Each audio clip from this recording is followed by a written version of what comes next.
Sin más preámbulos, sean todos muy bienvenidos y voy a dejar el lugar a nuestro tesorero, el presbítero Regino Mendoza, para que nos entregue la primera conferencia. ¿Cómo lo recibimos? Diciéndole al hermano que Dios lo bendiga. Gracias a Dios por este siervo del Señor que está con nosotros. Gloria al Señor. Dios les bendiga, hermanos, a todos ustedes. Siempre es una bendición estar aquí en la región de Tecate. Y pues me alegra mucho saludar a la pastora, Lolita, y a todos ustedes, los pastores que están ahora aquí para tener este taller. Qué bueno que el Señor nos guarda y que estamos este momento para tener un tiempo de aprendizaje. Y bueno, a cada uno de los líderes de las diferentes iglesias aquí de la región, de los cuerpos ejecutivos, que el Señor les bendiga también. Me alegra verlos y tener esta oportunidad. Más de 160 días sin poder estar en una reunión presencial, ni siquiera con nuestra iglesia, porque aunque estamos transmitiendo, pero estamos solos, puras sillas vacías y pues ahora yo me siento muy contento y tener esta oportunidad, esta bendición. Dios es bueno y le damos la honra y la gloria a nuestro Señor. ¿Quieren inclinar su rostro y oramos al Señor este momento? Padre, muchas gracias, Señor. Gracias este día, Señor, porque tenemos esta oportunidad tan especial que tú nos das, este privilegio, Señor, de poder reunirnos en tu nombre, Señor, de poder tener la oportunidad, Señor, de estudiar este día, Señor, lo que corresponde a lo que es el gobierno de la iglesia, Señor. Y ahora que están aquí, Señor, tus pastores, tus siervos, ahora que están aquí, Señor, los cuerpos ejecutivos, las personas, Señor, que están tan cerca de nuestros pastores, yo te ruego que tú hables a nuestras vidas, a nuestros corazones, Señor, a través de la enseñanza, en el nombre de Jesucristo, Señor. Y a ti te damos toda la honra, toda la gloria y toda la alabanza. Gracias, Señor, en el nombre de Jesús. Bendito seas para siempre, Dios. Amén. Gloria al Señor. Gloria a Dios. Hermanos, ahí en su folder está una plática que dice el cuerpo ejecutivo y la iglesia local. Esa es la conferencia que hoy tenemos. Si la localizan, si la encuentran, ahí esta hora. ¿Ya la tienen? Sí. Entonces, miren, para esta plática, lo más importante pues es esto, la palabra de Dios. Esta es nuestra regla de fe y de conducta. Pero también lo que tiene que ver con nuestra constitución. Todos los pastores tienen su constitución. Entonces la plática está basada primero en la palabra y luego en lo que nuestra constitución eclesiástica dice. Los miembros de las iglesias tienen un libro que se llama el reglamento de la iglesia local, que es también parte de la constitución. Entonces, esas son las dos partes donde hemos sacado esta conferencia.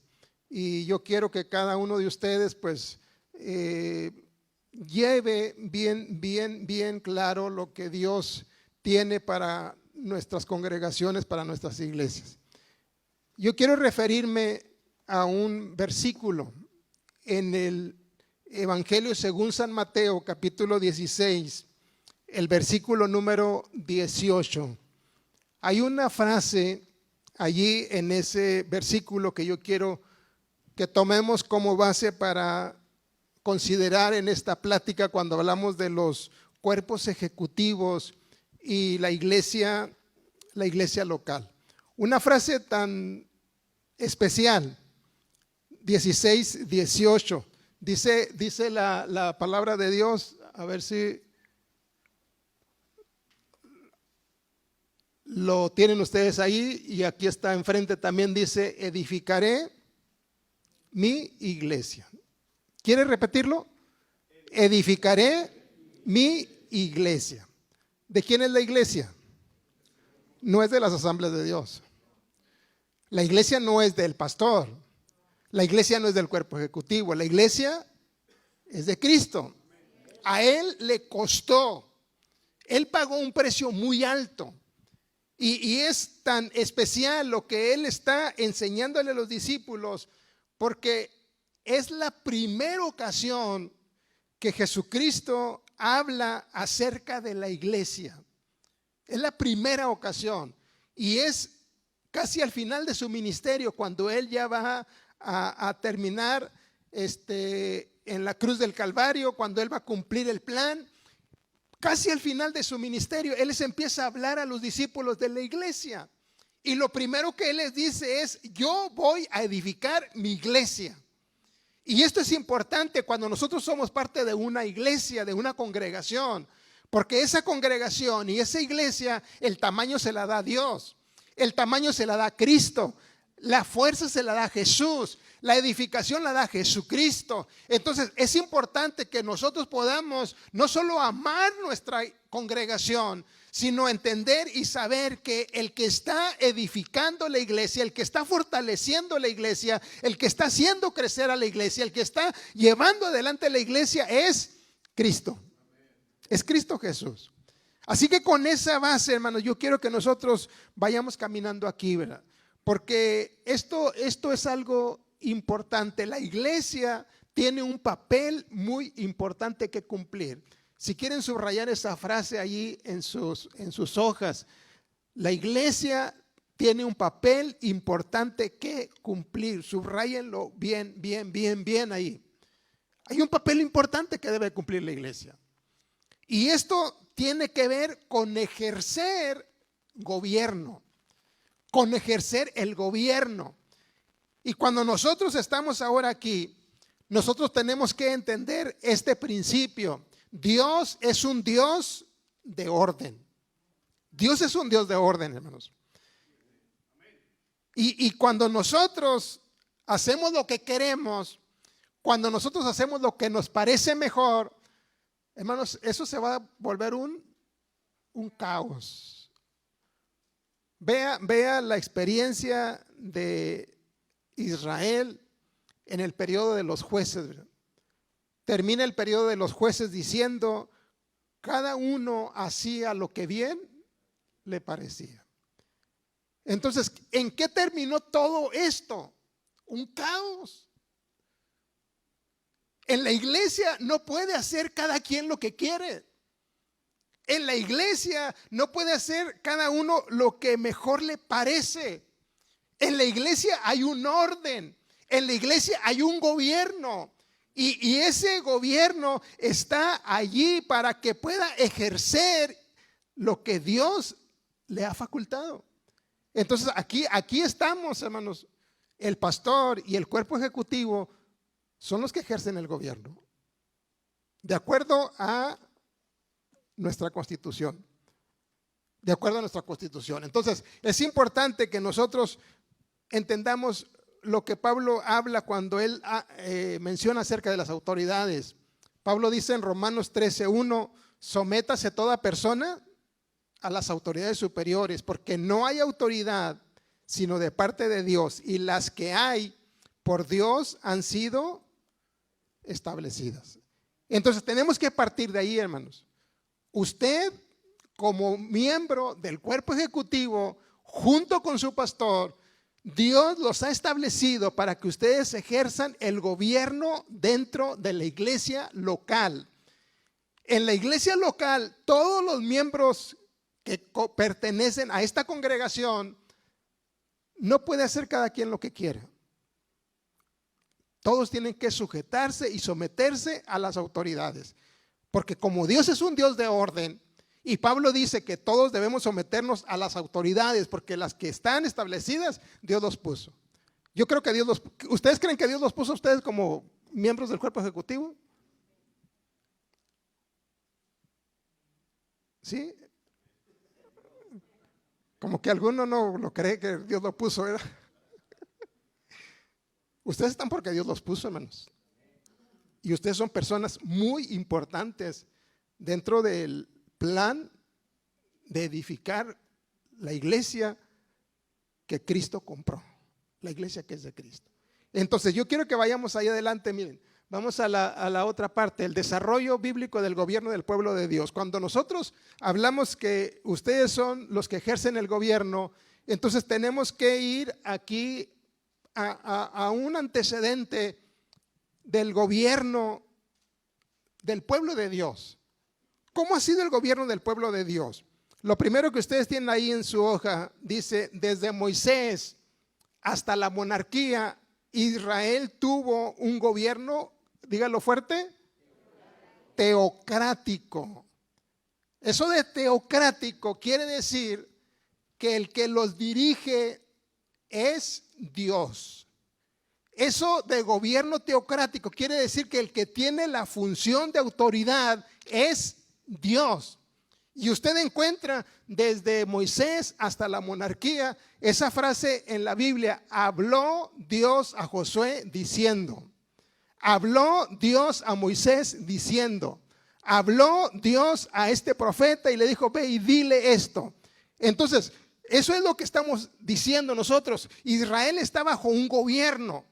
El que manda y el que ordena y el que tiene la autoridad se llama Dios. Eso se llama gobierno teocrático. Pero luego, hermanos, ustedes saben cómo somos los humanos, ¿verdad? No nos gustan a veces las cosas, y a veces nos gusta lo que otro hace, y a veces nos gusta parecernos a los demás.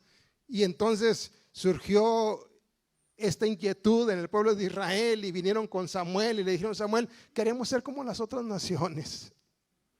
Tenemos un rey pero no lo vemos. Tenemos una autoridad pero no la estamos viendo. Queremos un rey al que nosotros veamos. Y Dios le dijo a Samuel: diles que el rey que ellos quieren elegir los va a tratar así, mal. No va a poder avanzar como lo han estado haciendo hasta ahora. Y ellos de todos modos dijeron: de todos modos queremos rey. Y entonces Dios les dio un rey. Samuel lloraba porque decía: el pueblo ya no quiere a Dios. El pueblo ya no quiere que Dios lo dirija. Y entonces Dios habló con Samuel y le dijo: Samuel, no te han desechado a ti. Tú no llores, tú diles que les voy a dar su rey que ellos quieren. Y entonces ellos tuvieron un gobierno dirigido por muchos reyes que los llevaron hasta el cautiverio. Y en el cautiverio nosotros encontramos este otro tipo de gobierno. Después del cautiverio babilónico, aparece un tipo de gobierno que se llama el Sanedrín. Ustedes lo han leído en los evangelios, ¿verdad? A Jesús lo llevaron ante el Sanedrín y a todos los que juzgaban los llevaban ante el Sanedrín. Estos gobiernos se ejerció desde el siglo 3 desde el siglo 3 antes de Cristo hasta el siglo I después de Cristo. Y el Sanedrín era una mezcla de políticos y de religiosos. Estaba compuesta por 70 rabinos, 70 hombres ilustres, 70 hombres distinguidos. Y esos hombres estaban dirigidos por el que estaba en función como sumo sacerdote. Entonces eran 71 personas que hacían la función de juez, que ejercían autoridad. Así que este tipo de gobierno está aquí, en el tiempo de Jesús está allí, pero Jesús dice: ahora yo voy a establecer mi iglesia. Nosotros somos pueblo de Dios. Este tipo de gobierno es en el pueblo de Dios, ¿verdad? El teocrático, el del Sanedrín sobre su pueblo, sobre Israel. Y ahora Jesús dice: bueno, ahora hay otro tipo de gobierno. Y es el gobierno que la iglesia va a ejercer. Y la primera ocasión que nosotros encontramos a la iglesia haciendo facultad de lo que Jesús les está diciendo, la encontramos en el primer capítulo del libro de los Hechos. Hechos capítulo 1, verso 12 al 26. Ahí encontramos el gobierno de la iglesia local. Y esto tiene que ver con la elección de un apóstol para suceder a Judas. Y yo quiero que ustedes vean este evento, hermanos, porque es importante, porque contiene los elementos que nosotros tomamos cuando hacemos una elección. Y si ustedes tienen ahí su Biblia, Hechos capítulo 1, versículo 12 al versículo número 26, ustedes se encuentran ahí lo primero, versículo número 13, encuentran a los apóstoles, encuentran a María, la madre de Jesús, dice el versículo 14, encuentran a otras mujeres, encuentran a los hermanos de Jesús.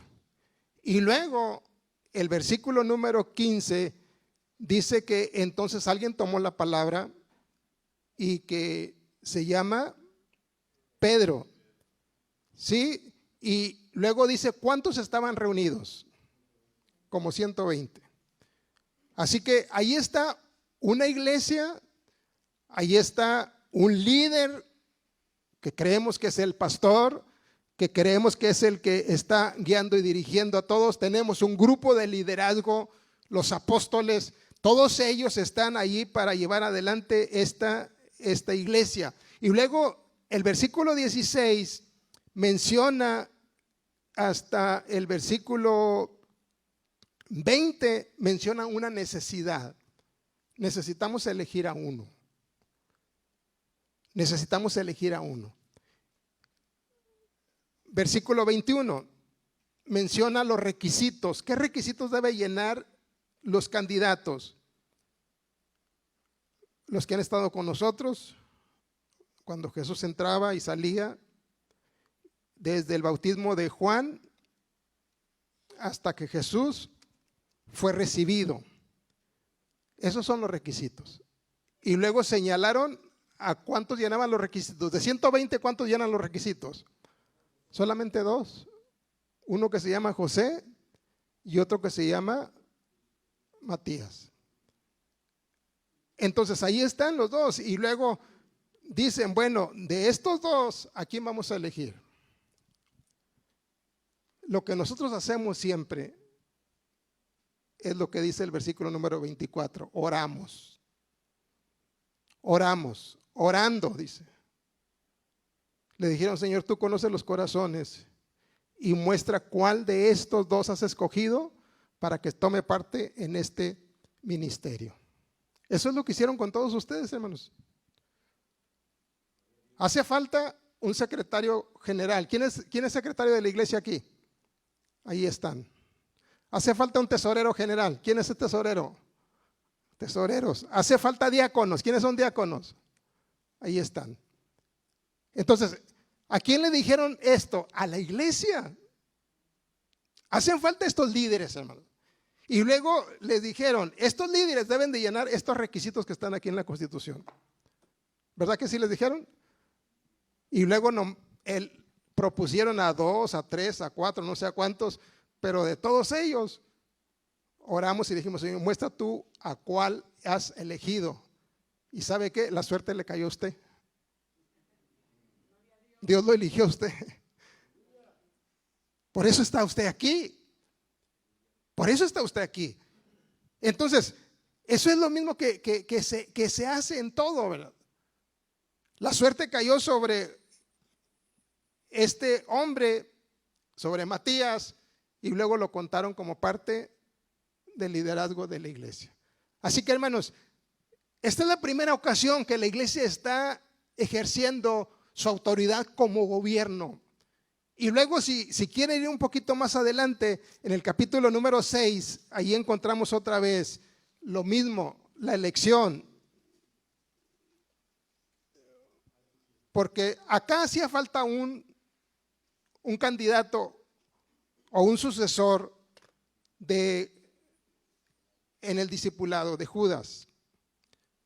Pero miren acá, el capítulo 6 del libro de los Hechos dice, creció la iglesia, creció el número de los discípulos. Y entonces, ¿qué pasó cuando creció el número de los discípulos? ¿Hubo qué? Murmuración. Yo sé que aquí los pastores y la iglesia de Tecate no murmuran, ¿verdad? Ustedes son bien lindos. Ustedes no hablan mal de nadie. Entonces, pero estas iglesias de Jerusalén sí. ¿Y sabe cuál fue el problema? Nosotros diríamos la repartición de la ayuda o de las despensas que se le daba a las viudas. Porque había una mezcla de gente allí.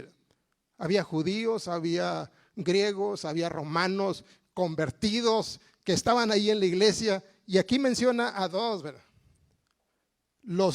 Las viudas griegas decían, les dan los frijoles que tienen gorgojos, les dan las papas que ya están mal, pero a las viudas de los judíos les dan de primera calidad, de la fifí.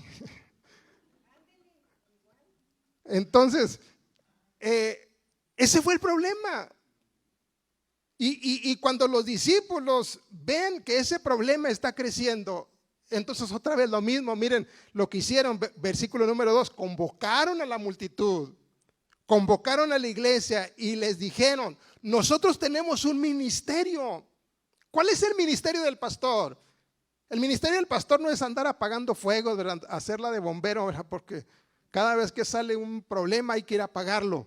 No, ese no es el ministerio del pastor. El ministerio del pastor no es estar revisando allí que las despensas se den equitativamente. El ministerio del pastor no es andar en otras cuestiones. Nosotros, dice, vamos, este es nuestro ministerio, la oración y la palabra. Pero hay otras personas que se pueden encargar de supervisar que las despensas se den equitativamente. Hay otras personas que pueden supervisar que se hagan las visitas en los hospitales, que se hagan las visitas a la gente nueva. Hay otras personas que se pueden encargar de tantos ministerios que nosotros tenemos ahora. Entonces los discípulos dicen, este es el problema, esta es la necesidad y esto es lo que ahora nosotros necesitamos resolver. Y luego vean cómo dice el versículo número 3, busquen de entre ustedes varones. Y luego otra vez los requisitos. ¿Qué necesitan? Varones de buen testimonio. Varones de buen testimonio. Varones llenos del Espíritu Santo. Y varones de sabiduría, a quienes les encarguemos este ministerio. Y hermanos, no sé cuántos les presentaron, pero de los que les presentaron dice que eligieron a 7, versículo número 5. Y cuando eligieron a esos 7 que están allí, dice, los presentaron, los consagraron y les dieron el ministerio. Y mire qué pasó. El versículo número 7 dice, y entonces la palabra de Dios crecía y el número de los discípulos se multiplicaba. Hermanos, ustedes están para ayudar en los trabajos que tienen que ver con la iglesia. Cuando hay un problema, hay que atajarlo, hay que comunicarlo al pastor, hay que entre todos ver cómo lo vamos a resolver, porque eso afecta la buena marcha de la iglesia, y cuando la iglesia se afecta, entonces no hay crecimiento, no hay nuevos convertidos, no hay algo que esté pasando en la iglesia, porque hay problemas. Pero cuando el cuerpo ejecutivo está unido con su pastor y le dice, pastor, estamos pasando por esta cuestión difícil, pero vamos a resolverla y vamos a buscarle cómo lo resolvemos, entonces la iglesia va a empezar a crecer, hermanos, porque es una iglesia sana, y una iglesia sana pues va a producir Y esto es importante cuando nosotros estamos hablando del gobierno. Entonces, esas dos partes, hay otras más en la Biblia que tienen que ver con el gobierno, pero esos son los primeros, una en la elección de sus líderes, otra en la solución de problemas que está pasando la iglesia. Ahora, vamos a lo nuestro. ¿Cómo es el gobierno de las asambleas de Dios? ¿Qué es lo que las asambleas de Dios tiene para cada uno de nosotros? Y esto lo encontramos en el modelo de nuestro Señor Jesucristo en el Nuevo Testamento. ¿Quiere ir a su Biblia otra vez? Mateo 18, del 15 al 20. Hace un momento en Mateo 16 dijimos que fue la primera vez que Jesús habló de la iglesia y habló en el sentido de edificarla. La segunda vez que Cristo habla de la iglesia, lo habla aquí en el capítulo número 18 y lo habla en el sentido de gobierno. La iglesia en relación al gobierno. Y cuando él habla de la iglesia en relación al gobierno, bueno, Jesús dice cómo se administra el gobierno en la iglesia. Y esto es algo muy especial. Número uno, primero dice, debe ser en primer lugar en un nivel personal. Versículo número 15. Por tanto, si tu hermano peca contra ti, ve y repréndele estando ¿quién? Tú y él solos. Cuando comete un error, el primer nivel tiene que ver con un nivel personal. Solamente tú y yo. Tú cometiste un error, tú cometiste una falla, tú cometiste un pecado. Entonces vamos a tratar de llegar a una solución. Vamos a tratar de arreglarlo. No hay que decirlo a nadie. No, solamente tú y él solos. Y desde mi punto de vista, creo que en este nivel es el pastor y el que cometió el pecado. El pastor y el que cometió una infracción. El pastor y el hermano al que se quiere restaurar. Porque queremos gente en la iglesia que esté restaurada. Queremos gente en la iglesia santa. Queremos gente en la iglesia limpia. Entonces, que no haya nada que manche la iglesia. Y este nivel en el que Jesús está enseñando, Él está diciendo algo muy importante. Si te oye, si se arrepiente, si es convencido, entonces dice, ganaste a tu hermano. Qué bueno que hay hermanos que cometen pecado, hay hermanos que la riegan y reconocen, ¿verdad? Pero hay otros que no. Y dicen, no, a mí pruébemelo. A mí, a ver, tráigame los testigos, tráigame el que habló, tráigame el que dijo algo. Entonces, esto es lo que está diciendo Jesús. Si no te oye a ti, entonces toma 2 o 3 testigos. Y cuando Jesús está hablando de 2 o 3 testigos, desde mi punto de vista, creo yo que son ustedes los del cuerpo ejecutivo. De acuerdo a nuestra Constitución, los que examinan y dan solución a los problemas es el cuerpo ejecutivo de la iglesia local. No hay otro cuerpo. Entonces, pastor, preséntalo al cuerpo ejecutivo. Presenta los problemas que hay. Presenta el pecado que cometió el hermano. Presenta lo que está afectando la buena marcha de la iglesia. Y entre 2, 3, 4, los que son miembros del cuerpo ejecutivo, resuelvan el problema. Y hay algo muy importante aquí que menciona Jesucristo en esto, porque dice, si te oyere, en boca de 2 o 3 testigos conste toda palabra. Versículo 17, si no los oyere, entonces, dilo a quién, dilo a la iglesia. Está el pastor, que es el presidente del cuerpo ejecutivo y presidente la junta administrativa y presidente de todo lo que tiene que ver en la iglesia. Están los miembros del cuerpo ejecutivo y luego está lo que llamamos la junta administrativa de la iglesia local. Entonces, si no oye al pastor, si no oye al cuerpo ejecutivo, dile a toda la junta administrativa de la iglesia.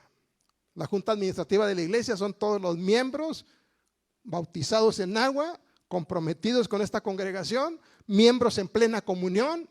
Ellos son los que deben entonces saber lo que está sucediendo. Y dice Jesús,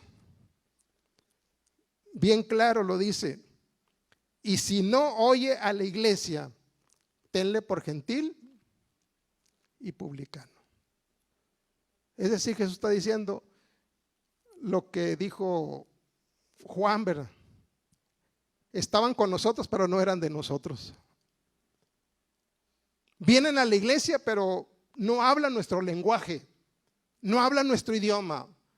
Porque la iglesia está para edificar, la iglesia está para reconstruir, la iglesia está para restaurar, la iglesia está para enderezar, la iglesia está para llevar a la santidad. Entonces, si ellos no quieren, no son parte de nosotros. Y tenlo por un hermano, por un creyente, por un hombre, una mujer que no entiende cuál es el propósito de la iglesia aquí en la tierra. Esto es lo que Jesús está enseñando. Y luego la iglesia del Nuevo Testamento lo aplicó, ya lo vimos allí en la elección de un apóstol y en la solución de un conflicto interno dentro de la iglesia. Ahora, hay algo más allí. Lo otro, hermanos, está en nuestra Constitución. Todo lo otro que ustedes tienen ahí a partir de la página 93. Y la página 93 tiene que ver con la declaración constitucional. ¿Para qué existe el Concilio Nacional de las Asambleas de Dios?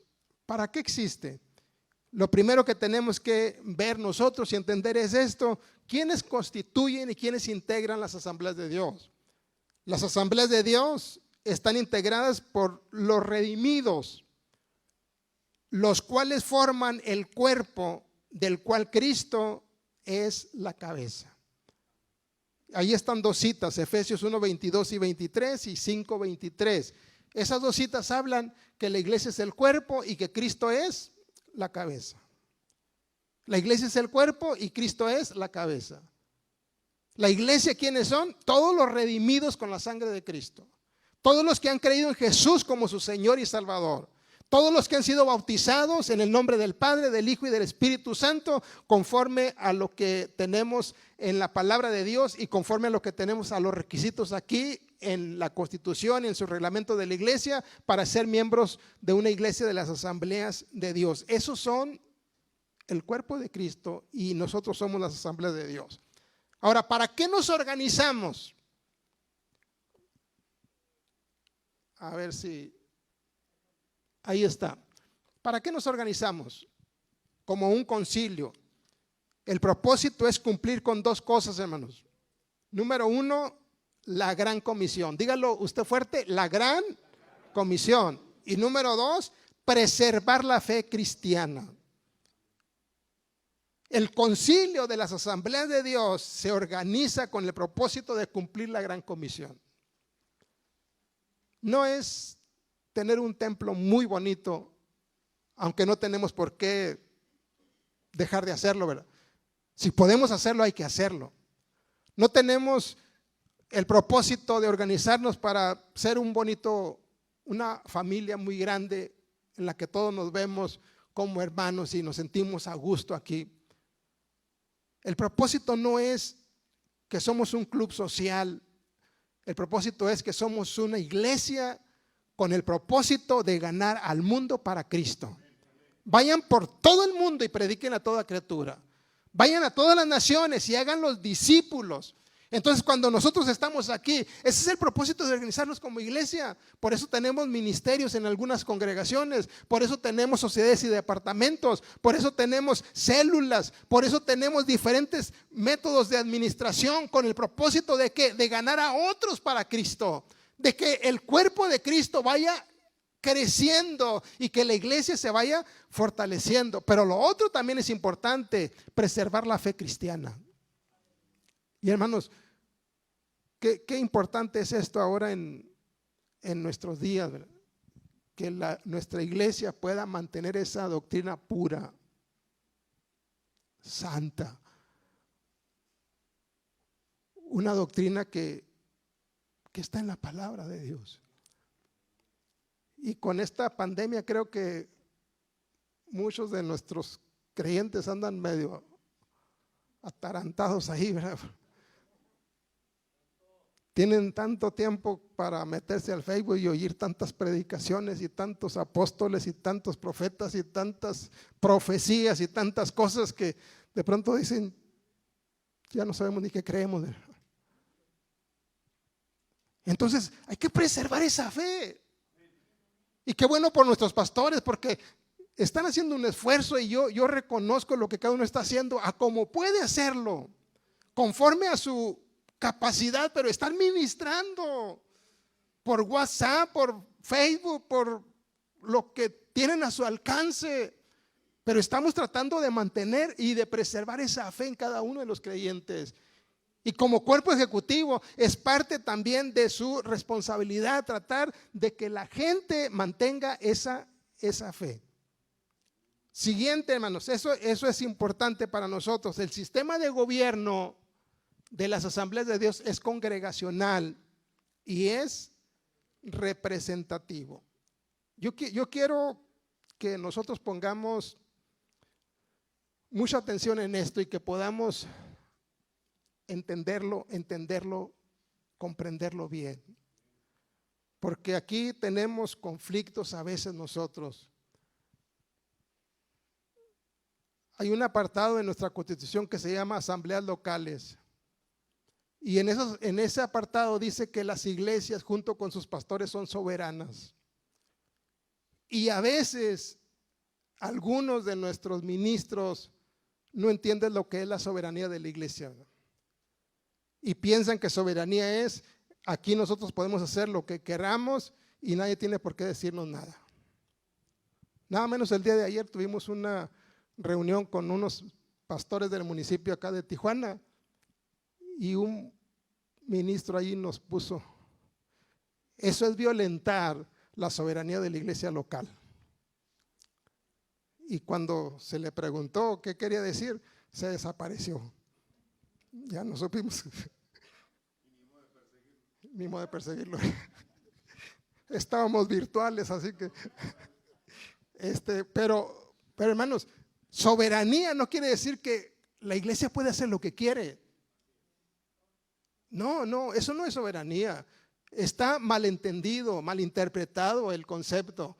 Esto es la soberanía de la iglesia. Miren, ahí está y está en su hoja. Esto es, la asamblea local constituye la suprema autoridad en cuanto a asuntos internos.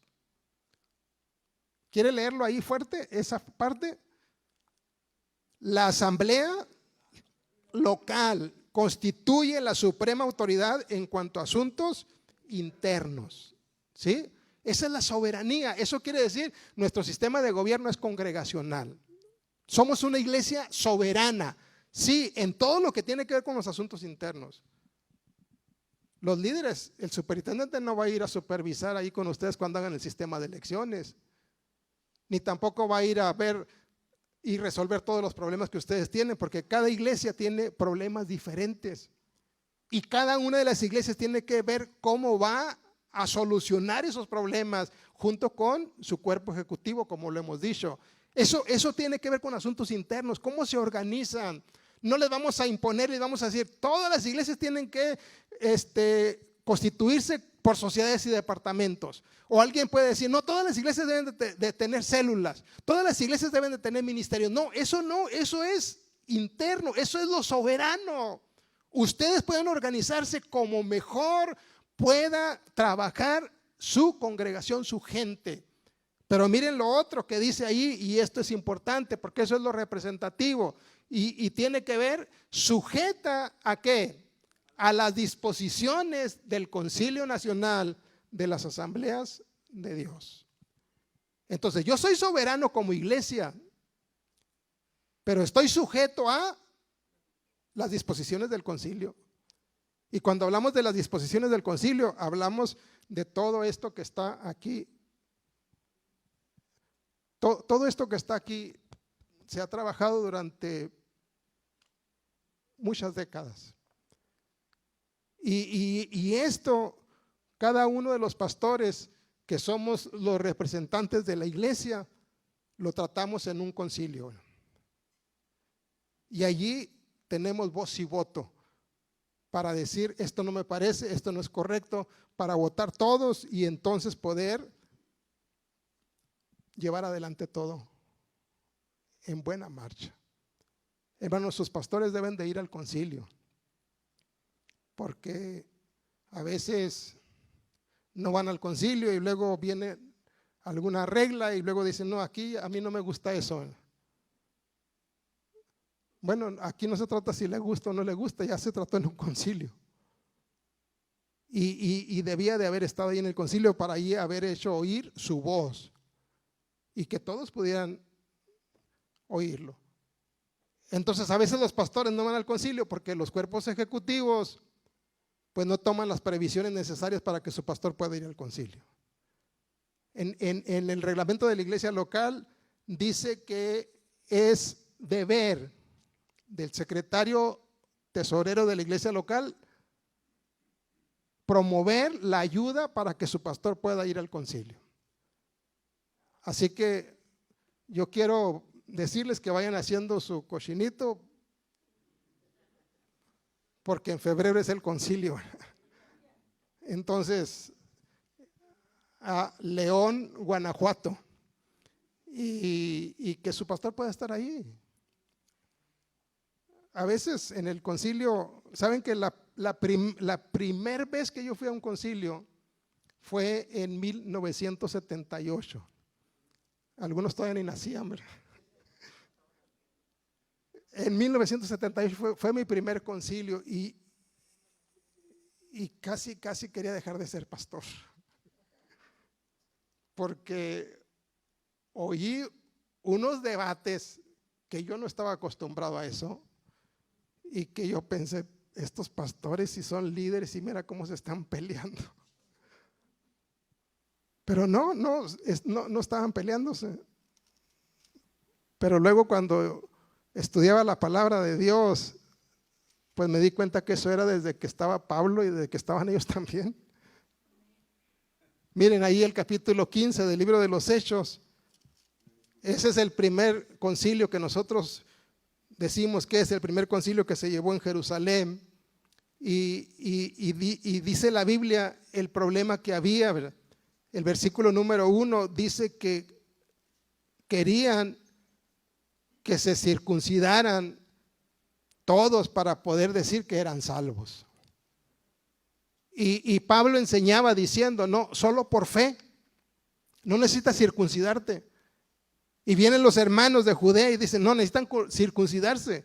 Y entonces yo quiero que vean lo que dice ahí el versículo número 2. Pablo y Bernabé tuvieron una discusión y contienda, y mire cómo dice, no pequeña.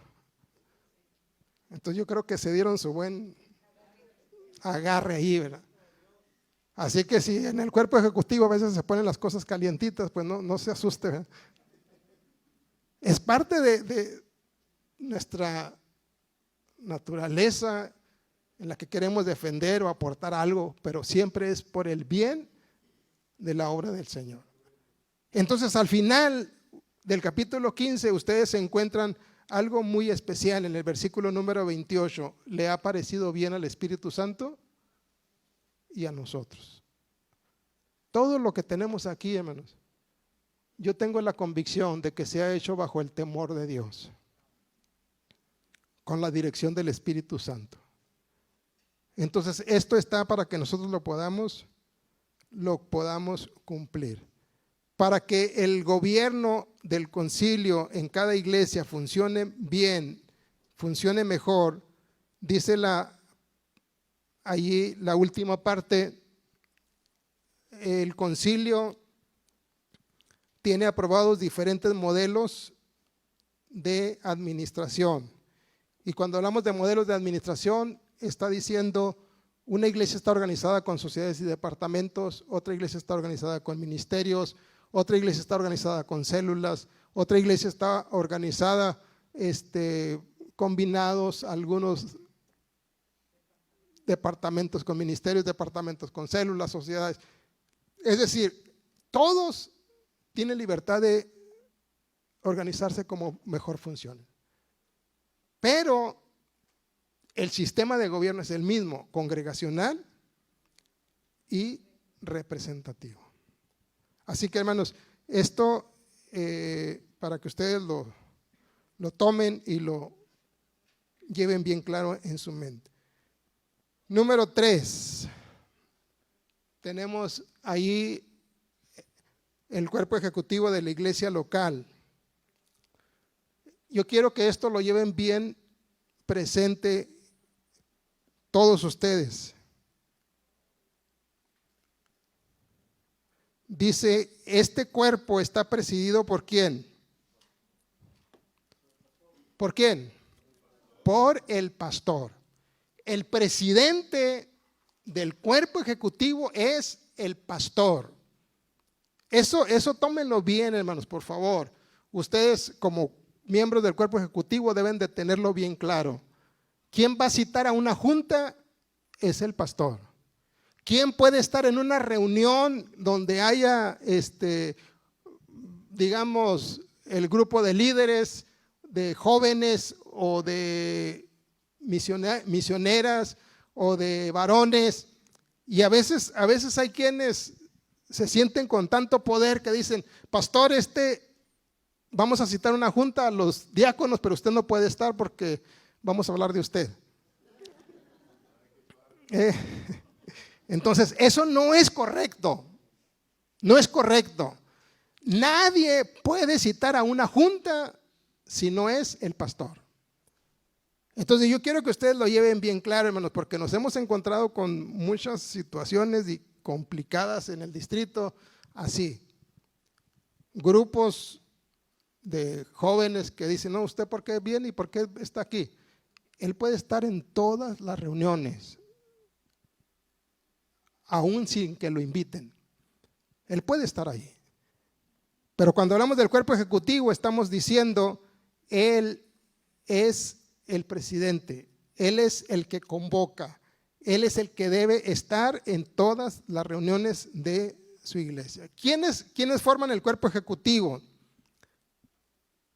Si hay pastores asociados, los que haya, los diáconos, el secretario general y el tesorero general. Ese es el cuerpo ejecutivo. Cuando ustedes les pregunten quién es el cuerpo ejecutivo de la iglesia, quiénes forman el cuerpo ejecutivo, bueno, es el pastor, que es el presidente, si tienen pastores asociados, los diáconos, el secretario y el tesorero de la iglesia general. Ellos son los miembros del cuerpo ejecutivo. Y estas personas, yo quiero que ustedes vean lo que Pablo le dice a Tesalonicenses, ahí está capítulo 5, versículo 12 y 13. Reconozcan a los que trabajan entre vosotros y los presiden en el Señor y los amonestan y que los tengan en mucha estima, ¿por causa de qué? De su obra. Entonces, todos están realizando una obra muy especial. Hay que tenerlos en un lugar de honor, en mucha estima por el trabajo que ellos están realizando. Ustedes tienen ahí los requisitos de los miembros del cuerpo ejecutivo. Ahí hay algunas citas, no las vamos a leer, pero ustedes las tienen allí para que luego las puedan ver. Primero tenemos los requisitos personales, 1 Timoteo 3 del 1 al 13 y Tito 4 del 5 al 9. Resalto lo que la Constitución dice, hablando de requisitos personales. Habla que deben de ser responsables, habla que deben de ser optimistas, habla que deben de tener un sentido de misión, habla que deben ser personas de confianza, habla que deben de ser personas de autoestima, habla que deben de estar contentos con lo que tienen y algo importante, habla que deben asistir a las reuniones que se les convoquen. Así que yo les felicito por estar aquí, hermanos, miembros del cuerpo ejecutivo. Yo sé que todos tienen muchas cosas que hacer, pero se les convocó a una reunión a los miembros del cuerpo ejecutivo y aquí están. Muchas felicidades. ¿Quiere darse un aplauso usted solo? Sí, dése un aplauso porque no le tuvo ni miedo al coronavirus, ¿verdad? Se vino, así que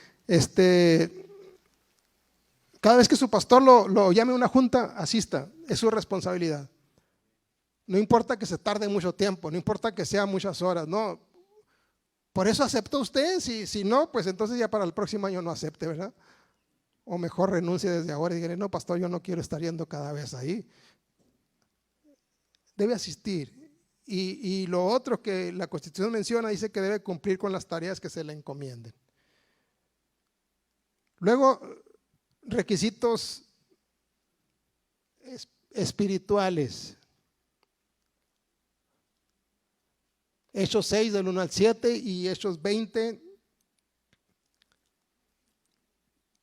Hay algo importante ahí que dice en lo que Pablo está mencionando en Hechos 20 y en lo que menciona el escritor Lucas en Hechos 6, pero deben de ser de buen testimonio, deben de ser llenos del Espíritu Santo, deben de ser de sabiduría, deben de servir al Señor, deben enseñar todo el consejo de Dios, deben apacentar la iglesia del Señor, deben desarrollar convicciones profundas, deben tener un tiempo para orar. Entonces, esto tiene que ver con requisitos espirituales. Y lo otro tiene que ver con requisitos de equipo. Hay algunos pasajes ahí, Hechos 1, 12 al 26, 6, 1 al 6, 2 Corintios 2, 6 y 7. Yo resalto lo que la Constitución dice cuando habla de equipo. Dice esforzarse por mantener la unidad y la paz en la iglesia. Hermanos, ustedes deben de ser los colaboradores más cercanos al pastor para que la iglesia esté en paz y para que la iglesia se mantenga unida. Eso es importante. Cuando hay paz y hay unidad en la iglesia, hermanos, es un ambiente muy especial, muy bonito. Entonces, ¿quiénes lo van a hacer? Pues el pastor junto con su cuerpo ejecutivo son los que van a tener el mayor interés y es importante que nosotros podamos llevarlo allí. Luego hay otro apartado que dice la Constitución que deben examinar y resolver los problemas que afectan la buena marcha de la iglesia. Ustedes son los que se dan cuenta de los problemas que hay en la iglesia. Y la razón es que ustedes deben de examinarlos y deben de darle solución. Y hermanos, aquí se necesita que los miembros del cuerpo ejecutivo sean muy prudentes y que no saquen los problemas que se tratan en privado, porque entonces en vez de apoyar que se marche bien y que haya paz, van a levantar un incendio, ¿verdad? Entonces, y eso no es. No se hagan algunos espirituales diciendo, hermano, te lo digo para que ores por el hermano, porque mira, pobrecito, cayó en pecado. No, guárdelo usted, llore usted por ellos, porque su deber es solamente todo aquello que esté afectando la buena marcha, todo aquello que venga a fracturar la unidad, pues hay que hacer un frente y juntos sacarlo adelante. Los del cuerpo ejecutivo también deben de dar cumplimiento a los reglamentos o a los acuerdos del concilio y algo importante, revisar periódicamente los presupuestos de la iglesia. Hermanos, ustedes son los que deben de estar junto con su pastor revisando todos los presupuestos. Y ahora que nos van a permitir reabrir los templos, bueno, pues se necesita dinero. Hay que decirles a los hermanos que traigan cubrebocas y los que no traigan, dice la medida sanitaria, ustedes deben de proporcionárselos. Deben de comprar una pistolita que por lo menos vale 600, 800 pesos. Deben de comprar un tapete sanitizante, deben de comprar gel antibacterial, deben de tener tantas cosas que nos están pidiendo. Entonces, hemos estado 4 meses sin cultos y ustedes saben que hay hermanos que como no hay culto, no hay ofrenda, ¿verdad? Y algunos ni diezmos.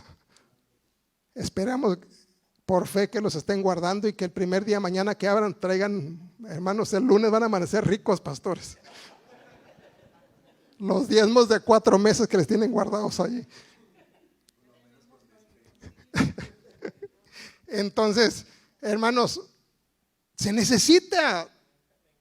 Entonces, ustedes son los que deben de motivar a su gente, aunque no estén aquí. La iglesia siguió pagando luz. No cree que el gobierno nos dijo, tienen cerrado, no paguen luz. No, siguió pagando luz, siguió pagando agua, siguió pagando los servicios. Tuvo que estar manteniendo el lugar. Entonces, todo eso son gastos y son importantes que nosotros podamos entender que estamos ahí para ayudar.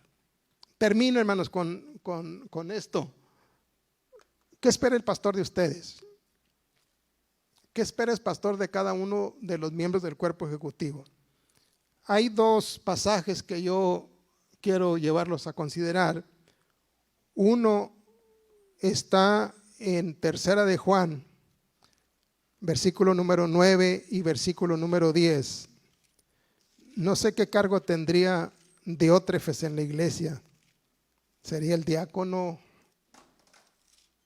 emérito, que ya tiene muchos años ahí, que nadie le quita ya su lugar y que se cree dueño de la iglesia? O no sé si sería el tesorero o el secretario. Pero miren, esta es una actitud incorrecta de los miembros del cuerpo ejecutivo y que creo que el pastor no va a ayudar a su pastor con esta actitud. ¿Tienen ahí 3 de Juan? Miren lo que dice, versículo 9 y 10. Yo he escrito a la iglesia, pero Diótrefes, el cual le gusta tener ¿qué? El primer lugar entre ellos, no nos recibe. Entonces, él se cree hasta más que el pastor.